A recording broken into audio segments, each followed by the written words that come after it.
বন্ধুরা, চান করেছি কখন, এখন কটা বাজে? 4টে বাজতে যায় বিকেল। পিয়াদের হাত বের করবে না, ফোনও দেখবে না, বুঝেছেন? আমি দেওয়াল ঘড়ি দেখেই বলে দিলাম, যদি একটু ফাস্ট আছে।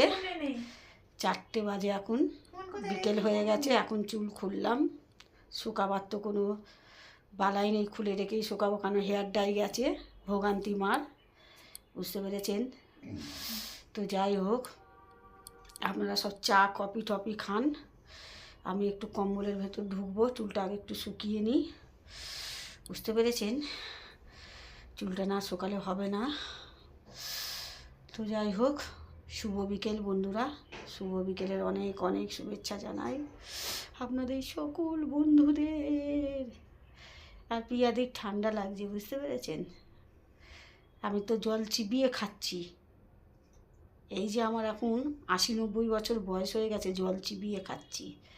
আর এরা বাচ্চা মেয়ে, রক্ত টকবক করে ফুটছে গায়েতে, তাও এদের ঠান্ডা লাগছে। আর আমার 80-90 হয়ে গেল, 90-এর কোটায় পা দিয়ে দিলাম 9 নভেম্বরে, তাই তো?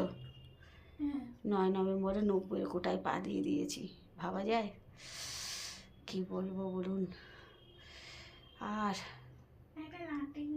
একটা লাঠি নেওয়ার টাইম এসে গেছে, খাটে ওঠার টাইম এসে গেছে, ওপরে জায়গা কেনার টাইম এসে গেছে, বুঝতে পেরেছেন? তো যাই হোক, এবার গায়ে সোয়েটারটা দিই, কী আর করবো, বয়স্ক মানুষ, হো হো হো হো, ওই জন্যে এখনও জল চিবিয়ে খাচ্ছি।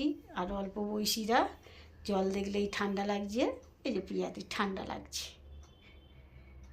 তো টাটা বন্ধুরা, বাই। আপনারা সকলে ভালো থাকুন, সুস্থ থাকুন, অবশ্যই সাবধানে থাকুন। ভ্যাগ ভ্যাগ বকে নিলাম, টাটা। আবারও যাওয়ার সময় বলে যাই, শুভ বিকেল বন্ধুরা।